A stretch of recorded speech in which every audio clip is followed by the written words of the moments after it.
Halo Bang, gimana kabarnya nih? Lama nggak nelpon kita ini. Halo. Halo, Virus. Gimana kabarnya? Alhamdulillah. Alhamdulillah baik. Virus Hmm, gimana kabarnya? baik, alhamdulillah. Gimana nih gak? Nggak apa-apa Ada kan? apaan sih malam-malam? Ada apaan sih malam-malam ini nelpon? Ya, namanya pengen silaturahmi, lama nggak ketemu. Suasana masih Lebaran gini kan? Gak apa-apa kan Ya, lah ya? maaf maaf lahir dan batin ya, Mana Virus. dan batin Bang. Virus dan keluarga di Tegal. Siap. Jadi gini Bang, jadi kemarin tuh ya aku sempat lihat berita nih katanya kayaknya pilkada ini bakal dilaksanain Desember nih. Iya, Bo. Iya, Desember. Kan COVID belum selesai. Ya maka dari itu ini jadi problem kita ini. Makanya kurva tuh belum Tahu nggak? turun. Gimana? Tahu nggak? Kemarin Lebaran itu 1.000 orang loh yang terjangkit COVID. 1.000 orang? Gila bang. Iya, 1.000 orang tertinggi loh hari itu.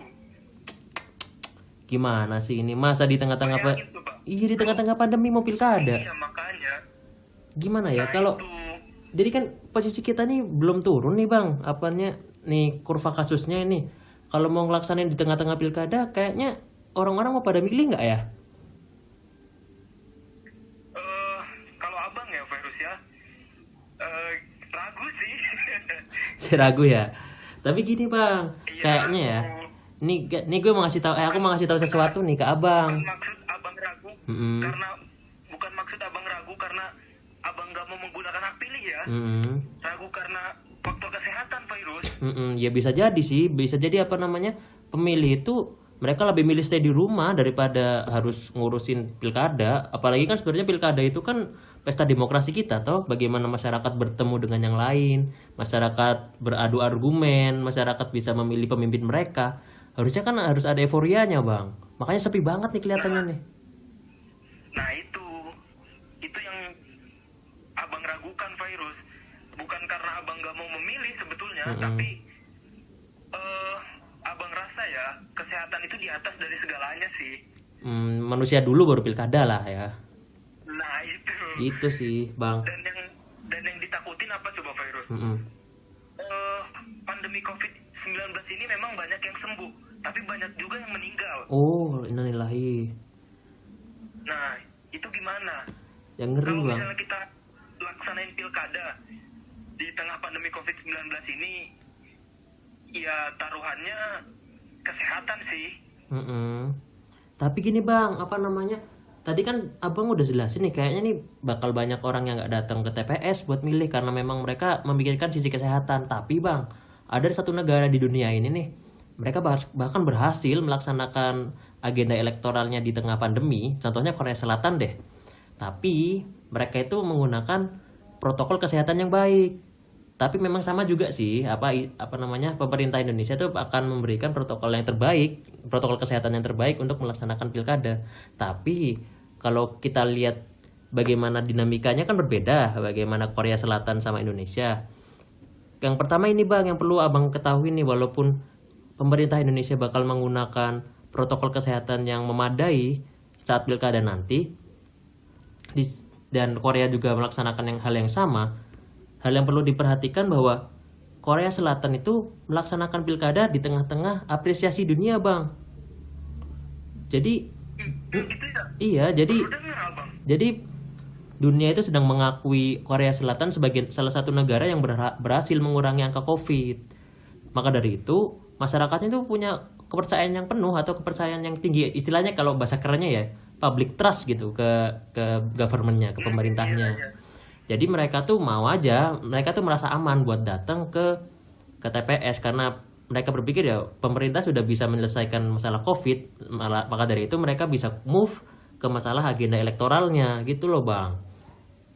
Nah, tapi sayangnya kan kurva kasus COVID kan di Indonesia belum turun. Nah iya, Memang sih beberapa daerah sudah apa namanya sudah berada di zero report kemarin itu, tapi kan secara nasional kan itu masih meningkat terus kasusnya. betul. Nah itu yang jadi problem kita bang, karena apa yang terjadi di Korea Selatan dan apa yang terjadi di Indonesia berbeda jauh.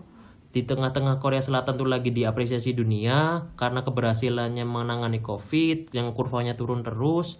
Akhirnya masyarakat percaya. Nah, di sisi lain nih Bang ya, di Korea Selatan tuh mereka punya istilahnya voting duluan atau memberikan suara terlebih dahulu sebelum hari H pelaksanaan pemilu Bang. Jadi kan kalau di Korea Selatan tuh sebenarnya pemilunya waktu kemarin tuh dilaksanakan pada 15 April ya kalau nggak salah Bang. 15 April 2020. Namun mereka punya sistem yang namanya untuk memilih di awal pada tanggal 13 April. Nah, ini untuk menghindari kerumunan yang besar Bang. Jadi takutnya nih kalau misalnya satu hari milih brek semua, nanti bakal ada kerumunan besar dan mungkin bisa menularkan itu COVID. Walaupun ya padahal Korea tuh udah berhasil menurunkan banyak kasus loh Bang, tapi mereka masih hati-hati di situ, masih ada sistem early voting seperti itu Bang. Terus ini juga sih virus, pemerintah kan sebetulnya udah bilang kita ada pembatasan sosial berskala besar namanya ya PSBB. Iya. Tapi kita tahu bersama kan pilkada pasti melibatkan banyak orang. Ya, itu betul Bang. menjadi sebuah sebuah wacana yang bertolak belakang antara pelaksanaan pilkada yang harus dilaksanakan atau disepakati dilaksanakan di bulan Desember, tapi pemerintah menganjurkan kita untuk melaksanakan PSBB itu sendiri. Nah, jadi lucu kan? Gimana ya virusnya? Ya lucu juga. Jadi gini Bang, ada hal menarik dari Korea Selatan juga Bang. Jadi ketika gaungan tentang physical distancing itu sedang besar, pelaksanaan pemilu di Korea Selatan juga mereka menerapkan physical distancing. Jadi ada ketika calon pemilih itu mereka sedang mengantri, itu ada distancingnya, ada jaraknya Bang. Jadi nggak nempet-nempetan. Nah di sisi lain, dengan tingkat kedisiplinan masyarakat Korea Selatan itu juga membantu akan adanya physical distancing ini. Ini bukan berarti aku ini Bang, bukan berarti aku ini meremehkan tingkat kedisiplinan masyarakat Indonesia. Cuman kalau kita berkaca dari Korea Selatan, hal itu juga mendukung mereka untuk melaksanakan agenda elektoralnya gitu loh Bang. Tapi ya, berarti Korea Selatan bisa sedikit banyak bisa dijadikan acuan ya Ferry? Iya, bisa sedikit belajar lah, sedikit banyak bisa belajar. Tapi kan kita nggak bisa semuanya mencontoh. Contohnya gini Bang, kalau di Korea Selatan itu saat mereka melaksanakan pemilu di tengah pandemi, mereka mengubah semua agendanya, bukan semua ya, mereka mengubah salah satu tahapannya di tahapan kampanye itu mereka ubah seperti online Bang. Jadi ada online semua. Jadi ada bagaimana kandidat itu mempromosikan diri sendiri lewat televisi, atau bahkan ada yang bikin aplikasi sendiri untuk mengenal kandidatnya. Ada yang mencoba untuk lebih kreatif di sosial media. Mereka move ke situ semua. Tapi kalau aku pikir ya Bang ya, kalau misalnya itu di-move-kan ke Indonesia atau diaplikasikan ke Indonesia, aku pikir masih belum dapat euforianya. Kenapa? Karena sebenarnya pilkada ini kan bagian pesta demokrasi, yang artinya pesta itu harus melibatkan banyak orang. Dan masyarakat kita tuh masih tradisional Bang. Nah, masyarakat kita masih tradisional. Ini dibuktikan dengan ramai. Kalau misalnya ada kampanye nih, dangdutan atau lomba futsal tuh lebih ramai daripada debat caleg Bang. Iya nggak sih? Nah itu. Jadi ya pilkada atau pemilu ini biasanya udah jadi bagian dari culture kita, gimana kita tersenyum bertemu orang yang nggak kenal. Kadang misalnya aku nggak kenal tetanggaku, tiba-tiba ketemu di TPS, ini kan bisa saling ajang silaturahmi gitu loh Bang. Makanya banyak aktivis pemilu nih yang coba pengen memberikan saran untuk mengundur pilkadanya. Kira-kira menurut Abang baiknya diundur atau Desember nih Bang? Kayaknya ragu deh kalau dilaksanain Desember virus. Belum kita tahapan yang harus ke masyarakat itu, pemilih itu sosialisasi. Coklit ya betul, pencocokan dan penelitian. Ya, ada coklit, terus ada sosialisasi, terus banyak lah tahapan. Itu pasti bakal terhambat ya Bang ya. Terhambat pasti itu ya. Tapi gini aja Bang, kalau misalnya seandainya Desember ini emang bakal positif dilaksanakan, kita ya sudahlah, kita coba untuk mengawal saja Bang dengan protokol yang baik. Ya, setuju.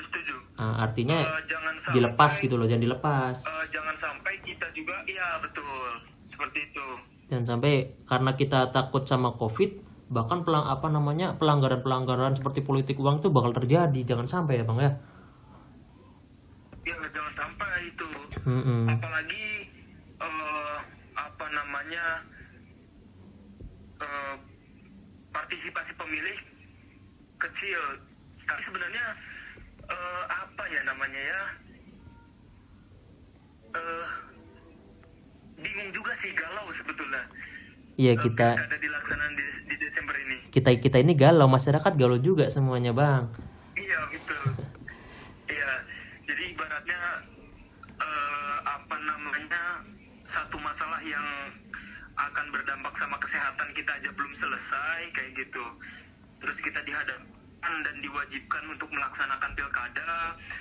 Kayaknya sih ya virus lebih cocok lagi kalau dilaksanain di 2021 deh virus. Iya makanya tadi kayak aku bilangin, banyak yang pengen ditunda tahun depan toh. Iya. Ya gitu, kita sebenarnya gini aja, kita doa aja yang terbaik bagaimana, lalu kita lakukan peran kita untuk mencoba mendukung penundaan ini. Tapi kalau memang misalnya tidak jadi ditunda sampai tahun depan, ya kita harus kawal itu ya Bang ya. Wih, pasti dong, Oke. harus dikawal itu. Jangan sampai juga pemimpin-pemimpin yang dihasilkan dari pemilu merupakan pemimpin yang kurang kredibel, kurang punya kemampuan yang baik. Jangan sampai itu terjadi virus, karena yang namanya pemilu merupakan pengejawantahan dari sistem demokrasi dan masyarakat perlu berpartisipasi di dalamnya, seperti itu sih. Betul sekali, Bang. Pandangan Abang, dan kita sama-sama berdoalah semoga pemilu atau pilkada 2020 ini dilaksanakan dengan lancar, lalu pandemi COVID ini segera selesai, dan pemerintah bisa bisa memastikan kepada masyarakat bahwa pilkada akan dilaksanakan dengan aman. Itu sih yang penting. Siap Bang, Dan siap. masyarakat harus percaya kepada pemerintah, Fairul. Iya emang gitu. Ya udahlah Bang ya. Udah malam nih. Aku juga mau tidur lagi nih. Maaf ya gangguin Abang malam-malam nih. Jadinya. Iya. Ya udah Bang, aku Inilah kita agendakan lagi lah diskusi. kita agendakan lagi pastilah. Nanti kita ngobrol lagi tema yang lain, oke? Iya pastilah. Oke duluan ya Bang ya. Siap. Assalamualaikum Bang. Siap. Ya, makasih Fairul. Yo.